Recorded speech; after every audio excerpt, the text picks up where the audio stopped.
არსებობს საიდუმლო, რომელიც არ გაიხსნას. არ არსებობს დაფარული, რომელიც არ გაცხადდეს. გადაცემა X-კოდი რადიო იმედის ეთერში. მიშა მიმინოშულთან ერთად.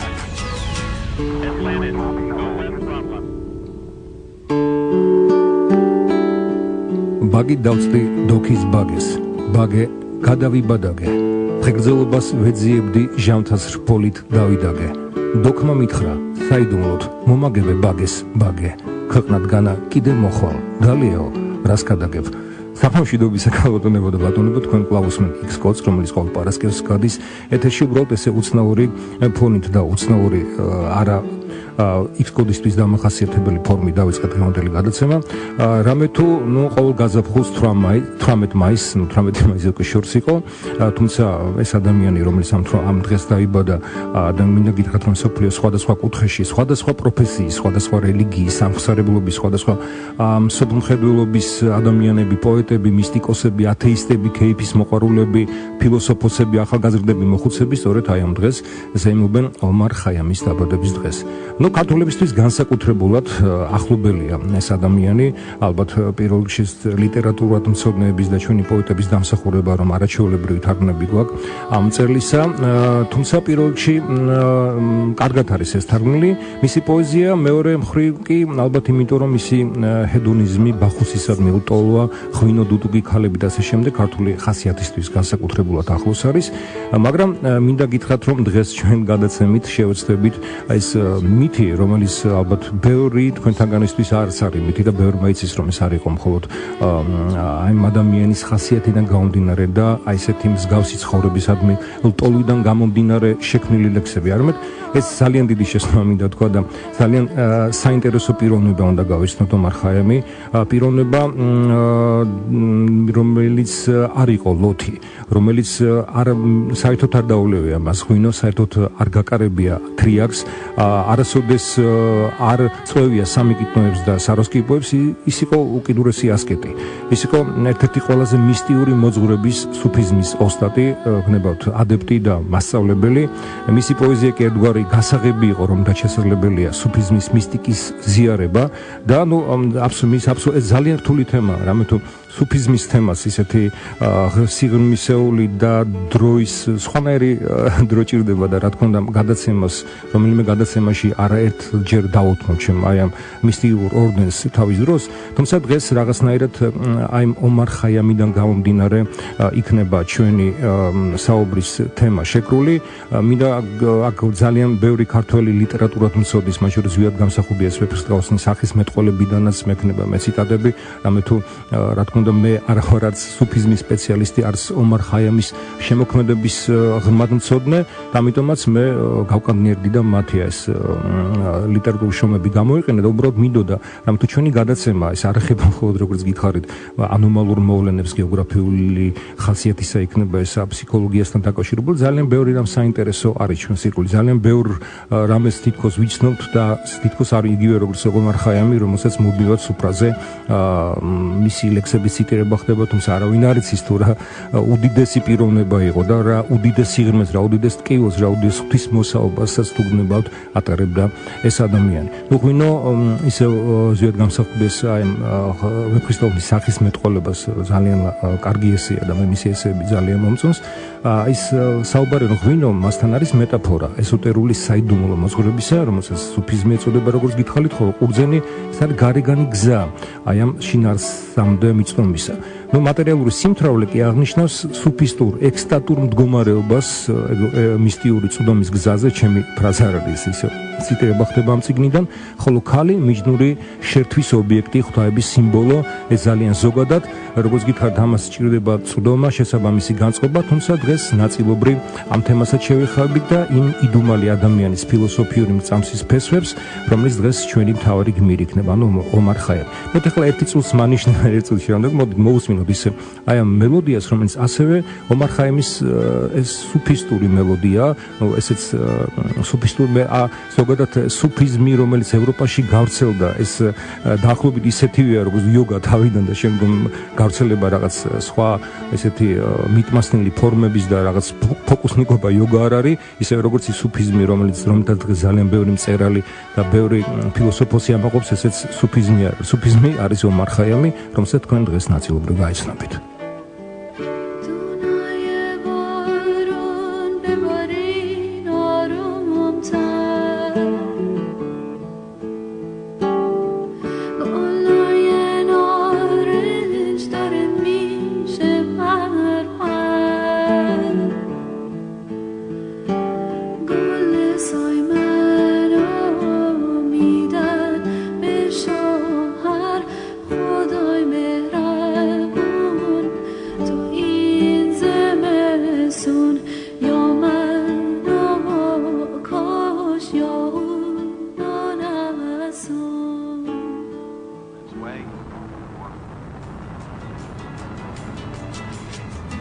მოვარგოთ X კოდი დაშიფრული X ფაილების გასახსნელად.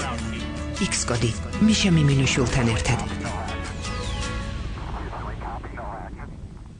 საღამოშიდობისა, ქალბატონებო და ბატონებო, დღევანდელი ჩვენი ფონი განსაკუთრებულად უხდება ჩვენს დღევანდელ თემას. ჩვენ ცოტა უცნაურად დავიწყეთ ჩვენი გადაცემა ომარ ხაიმის ლექსით და ეს უბრალოდ არ დავიწყეთ, რამეთო ეს პიროვნება არის ჩვენი გადაცემის შინაარსი და ჩვენი გადაცემის მოცულობა მთლიანად ამ ადამიანზე ვისაუბროთ, თუმცა ბევრ რამეს თქვენ შეიტყობთ მის შესახებ საინტერესოს და საბოლოო ჯამში ჩვენ დავანგრევთ მის შესახებ, რომ ის იყო ლოთი, მუდმივად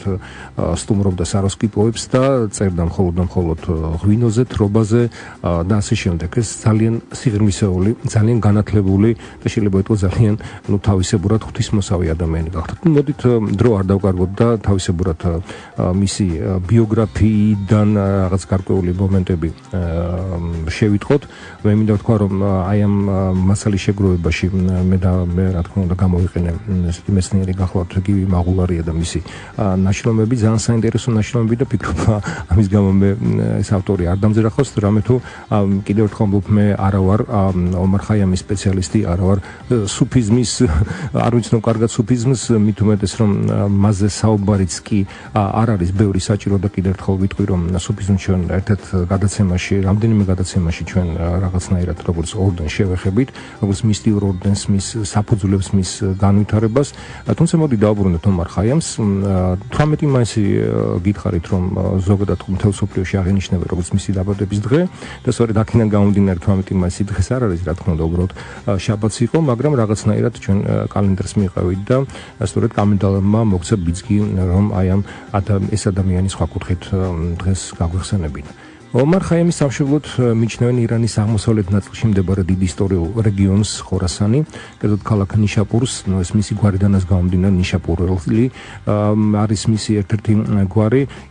ომარ იბნ იბრაჰიმ ხაიამ ნიშაპური და ბუნებრივია, რა თქმა უნდა, ნიშაპური იგულისხმება, რომ ის იქიდან არის. შესაძლებელია ვივარაუდოთ ის, რომ ხაიამი ნიშნავს, ამოვიკითხოთ ამაში საჭირო ინფორმაცია, რაც ნიშნავს კარვის მკერავს, ზოგი მკვლევარი ვარაუდობს, რომ იმას ნიშნავს, რომ მამამისი იყო კარვის მკერავი, თუმცა ზოგადად სუფისტური მოძღვრებიდან გამომდინარე, უბრალოებისკენ სწრაფვა, ხელობა და რაღაც აი ამ მატერიალურ სამყაროში არა როგორ გითხრათ, არა გამორჩეულობა და მსგავსება იყო ამ სუფისტური მოძღვრების ერთ-ერთი მთავარი ნიშანწყალი და შესაძლებელია სწორედ ეს სრულებითაც არნიშნავს, რა თქმა უნდა, ითარგმნება ალბათ ეს სიტყვა როგორც კარვის მკერავს, მაგრამ ის იმას არნიშნავს, შეიძლება რომ მამამისი იყოს კარვის მკერავი. თუმცა რა თქმა უნდა ამას რა თქმა უნდა არ აქვს ესეთი მნიშვნელობა, უბრალოდ ჩვენ ბევრ რამს შევიტყოთ, რომ ეს არ იყო მხოლოდ სადღეგრძელობის მთქმელი და ქალების მოყვარული. ომარ ხაიამი ნიშაპურში დაიბადა, როგორც გითხარით, ხორასანში. 8 წლის ასაკიდან ყურანის ცოდნით იყო გამორჩეული. მას ასწავლიდა მათემატიკას, ასტრონომიას, ფილოსოფიას. 12 წლიდან მედრესეში სწავლობდა. მედრესეს გახლავთ ერთგვარი სასულიერო სასწავლებელი სემინარი, როგორც მუსულმანი აღმსარებლობის ხალხისთვის შეისწავლა სამართალი, მედიცინა და ასე შემდეგ და 1774 წელს მაპატით ისპაჰანში მიიწვიეს. ზოგიერთი მკვლერის აზრით კი ბრწყინვალე განათლება მან სწორედ მედრესეში მიიღო, მაგრამ არიან ადამიანები, მეცნიერები, რომლებიც ფიქრობენ, რომ ის ყურანის მეტი მედრესეში არაფერი არ უსწავლია და დანარჩენი მათემატიკა, ასტრონომია, ფილოსოფია, გეოლოგია, ასტროლოგია და ასე მედიცინა, მუსიკა, არაჩვეულებრივი მუსიკოსი გახდა და არაჩვეულებრივად მღეროდა და უკრავდა. ეს ყველაფერი მან დამოუკიდებლად ისწავლა. 21 წლის ომარ ხაიამი უკვე სამარყანდში ცხოვრობს და ამ ქალაქში აქვეყნებს რამდენიმე მათემატიკურ შრომას. იმ დროს სწავლულს ან მეფის კარზე უნდა ეცხოვრა, როგორც ამბობენ, ან განდეგილი სენაკში, ან მისთვის მფარველობა უნდა გაეწია მდიდარ გავლენიან მეცენატს. სხვაგვარად ის ვერ მოაწყობდა თავის დღევანდელი ინტრო თქვა კარიერას და ზოგადად პურის ფურცაც ვერ იშოვიდა. ეს საერთოდ და გულკეთილი კაცი რა გამოჩნდა ასეთი ადამიანი, სამარყანდის ყადი აბუ ტაჰირი, მან შეიკედლა ეს ადამიანი და ყველაფერს ალბათ არა იმიტომ რომ ძალიან კეთილი იყო, არამედ უბრალოდ დაინახა ნიჭიერი ადამიანი, რა თქმა უნდა მისი ამ ნიჭიერებითაც სარგებლობდა კიდეს. ომარ ხაიამი სრულად ახალგაზრდა კაცი იყო, როცა იმდროინდელი ალგებრის, ამას ხასოს რომ გეომეტრიის ბევრისთვის ალბათ ეცნობილია, თუმცა დარწმუნებულია რომ ბევრისთვის ეს არ არის ცნობილი. ეხეს ის ომარ ხაიამია, რომლის ლექსებს თქვენ ჰუინოზე და ქალებზე ციტირებას მოგინოთახდნენ. ის ალგებრის, გეომეტრიის და არითმეტიკის ურთულესი ამოცანების ამოხსნას მოეჭიდა. გეომეტრიაში იკვლევდა პარალელთა თეორიის საკითხებს, რაც ძველი წელთაღრიცხვის მეოთხე საუკუნიდან თითქმის მე-19 საუკუნემდე ერთ-ერთი ურთულესი თავსატეხი პრობლემა გახლდათ. ალგებრაში ომარ ხაიამი იკვლევდა განტოლებებს, კერძოდ ეძებდა მესამე ხარისხის განტოლებათა ამოხსნის მეთოდებს, რადგან პირველი და მეორე ხარისხის განტოლებები იმდროინდელი თვალსაზრისით გამოკვლეულად ითვლებოდა. გარდა ამისა, ხაიამმა ძალიან მოკლედ გეუბნებით, რამე თუ აი ნაშრომებს განსაკუთრებით გიმაღულარია ვახსენე, მისი ნაშრომები ძალიან უფრო მოცულობითია და თუ გნებოდ შეგიძლიათ მოიძიეთ ინტერნეტში და უფრო ჩაუბრუნდეთ ამ თემას, თუმცა ფიქრობთ იმისთვის, რომ დღეს ჩვენი თემა ამოვწუროთ, ესეც სავსებით საკმარისია. გარდა ამისა, ხაიამმა მიახლოებით გამოთვალა მათი ფესვები, დაადგინა ფესვთა საზღვრები, არითმეტიკასაც მიწვდა, მან რიცხვთა ფარდობის შედარებისთვის თავისი წესები გამოიყენა, ეგრეთ წოდებული განსაზღვრა, როდისა ისინი ტოლიან, მეტი ნაკლებიან, ხდება მათი შეკრება, რა ხდება მათი შეკრება გამოკვლევის დროს და ასე შემდგომ. შემდეგ ომარ ხაიამი თამამად შეიძლება ჩაეთვალოს ზოგადად თანამედროვე მათემატიკის ანალიზის საფუძვლების წინამორბედად, რაშიც ალბათ ბევრი მათემატიკოსის დამეთანხმება. ის იყო ნიჭიერი მათემატიკოსი, ასტრონომი, ფილოსოფოსი და უკვე ფაქტობრივად სახელმოხვეჭილი პიროვნებაც გახდა და მას ახალგაზრდა თავისი ასაკით, მაგრამ უკვე მისი თანამედროვენი მიუხედავად იმისა, რომ ახალგაზრდა ყმაწვილი არ იყო, მაგრამ ახალგაზრდა კაცი იყო, ხო? მაგრამ მაინც თანამედროვენი ხოჯას ეძახდნენ, რაც უკვე იმამს და მოძღვარს უწოდებენ და განსაკუთრებით უკვე ხანდაზმულს და განსაკუთრებით ცხოვრებისული გამოსვლების მქონე ადამიანების ენიჭებოდათ ხოლმე ასეთი განსაზღვრება და ტიტული. ცნობილი სპარსელი ბრძენი ნიზამ ალ-მულკი გახდა თურქ-სელჩუკთა სულთანის მელიქ-შაჰის დიდი ვეზირი. ეს თურქები, როგორც ახლა არავის შეურაცხყოფას არ ვაყენებ, მაგრამ ყოველ შემთხვევაში სპარსელებისა და არაბებისგან განსხვავებით მათ არ ქონდათ ისეთი განათლება და ისეთი ბაზისი, ამიტომაც ისინი არ გამოუჩებოდნენ ბილოთ რომ თქვა განათლებით და სპარსელების მეშვეობით და სხვა დაპყრობილი ქვეყნების ესეთი ადაპტაციით, მათი ხელქვეითების ცოდნის შეძენით და ასე შემდეგ ცდილობდნენ ერთგვარი რელიგიური ცოდნა, სახელმწიფო მართვა, სხვა სიბრძნეები შეეძინათ. ნიზამ ალ-მულკი ხელიდან როგორც რა თქმა უნდა გითხრათ არ გაუშვებდა ამ შანსს, რომ უნიჭიერესი ადამიანი ომარ ხაიამი თავისთან არ მიეწვია. დიდი პოეტი გახდა ამ სულთანის სულიერი მრჩეველი, როგორც ამბობენ და გარდა ამისა ობსერვატორიის უფროსი. ძალიან საინტერესო პერიოდი იყო ზოგადად აი ამ არაბულ სამყაროში. შემდგომში ეს უკვე რაღაცნაირად გადავიდა უკვე რაღაც რელიგიურ ძალიან ფუნდამენტალიზმში და ეს მეცნიერება და ფილოსოფია და ეს ყველა დისციპლინა ერთნაირად იყო განვითარებული, თუმცა შემდეგ რაღაცნაირად ეს ყველაფერი განიდევნა ძალიან ბევრი ადამიანი, რომელიც გამოირჩეოდა აი ამ მეცნიერებისადმი გარკვეულ უსწავლელი ჭკუით გონებით ისინი უკვე ამ კარს მოცივდნენ და საბოლოო ჯამში როგორც გიხარდა ეს ყველაფერი დოგმატური და ფუნდამენტური სახით ცვლილებით წარიმართა მომავალში 1074 წელს მელიქ-შაჰმა ისპაჰანში დიდი კეთილმოწყობილი ობსერვატორია გახსნა როგორც გითხარით ნიზამ ალ-მულქმა ობსერვატორიაში სამუშაოდ ბევრი ცნობილი მეცნიერი მიიწვია მათ შორის რა თქმა უნდა ომარ ხაიამიც ომარის ხალხის იმ ჯგუფის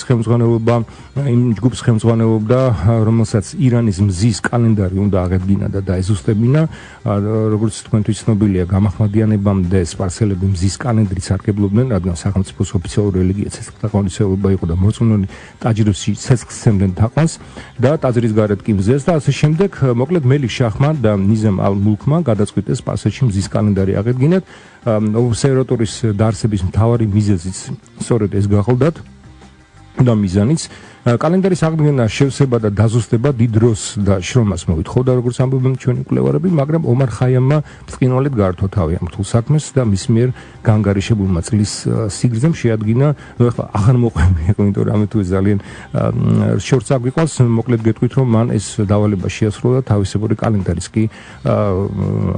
თავისი სიზუსტით ჩამოაყალიბა რომელთაც დღესაც კი სარგებლობენ სელჩუკთა იმპერია ნიზამ ალ-მულიქის პირობებში პიმშო უფრო იყო როგორც ამბობენ ვიდრე თურქის სულთანებისა რადგან სელჩუკები მხოლოდ ახალ მიწებს იპყრობდნენ მაგრამ შემოკრებული მიწების მართვა და განგებულობა როგორც გითხარით ისინი დიდ ვეზირს ავალებდნენ და ამ ამოცანას ნიზამ ალ-მულქი რომელიც იყო როგორც გითხარით პატრონი ფაქტობრივად ჩვენი დღევანდელი გმირისა დიდებულად ართმევდა თავს რომლის სამეცნიერო ნაშრომს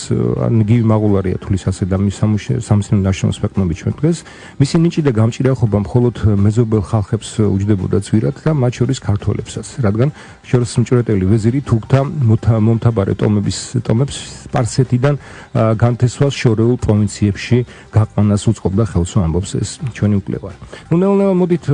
კიდევ მოგიყვებით ბევრ საინტერესო ფაქტს ბევრი რამის შეიძლება მოყვანა მისი ამ ადამიანის ცხოვრებიდან მე ვცდილობ რაღაცნაირად მოკლედ თქვა და ამიტომ ცოტათი რაღაცნაირად შეიძლება ბევრი რამე გამომჩეს ქართული ხალხი იშვიათად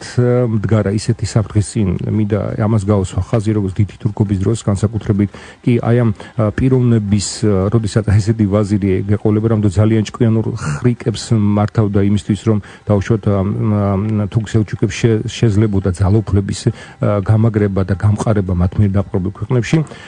ზოგიერთ ქართულ მკვლევარს ისიც კი მიაჩნია რომ 2093 წელს ომარ ხაიამმა გაიცნო აფხაზეთის მეფე გიორგი დავით აღმაშენებლის მამა საქმის გახლავთ რომ დიდი თურქობით გაწამებული ქვეყნის თავდადებული ხელმწიფე ახლა როგორც მაშინდელი წესიდარი იყო მელიქ-შაჰს ისპაჰანში და ხარკის გადახდის საფასურად შესთავაზა ზავი და მშვიდობა მელიქ-შაჰს გამაჰმადიანება არც მოუთხოვია ქრისტიანი მეფისთვის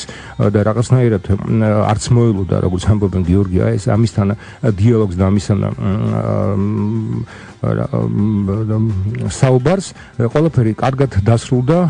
მშვიდობა ჩამოვარდა რა თქმა უნდა ხარკისა და საძოვრების ფასად და ჯარიც კი გამოატანა კახეთ-ხერეთის გიორგი მეფისთვის დასაქვემდებარებლად სავსებით შესაძლებელია როგორც გითხარით ამბობენ მკვლევარები რომ აი ამ მრჩეველთა რიგში რომლებიც თავაზობდნენ აი მელიქ-შაჰს აი ამ ესეთი მიმართულებით საუბრისკენ მიმართეს მისი აზროვნება იყვნენ სწორედ ჩვენი დღევანდელი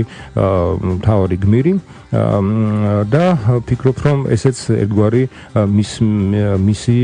დამსახურების ერთ-ერთი ხაზგასმენია ომარ ხაიამზე ვისაც ვინც ახლა ჩართო რომ იცოდეს თუ რაზეა საუბარი ბევრი რამის თქმას ჩვენ კიდევ ალბათ მოვასწრებთ როდესაც რამე თუ გვაქვს კიდევ ერთი საათი ამჟამად მსოფლიო ჰიტია ჩვენს ეთერში შემდეგ საინფორმაციო გამოშვება შემდეგ კი ფიქრობ ძალიან ბევრი საინტერესო რამის მოსმენა მოგიწევთ კიდევ ჩვენს გადაცემაში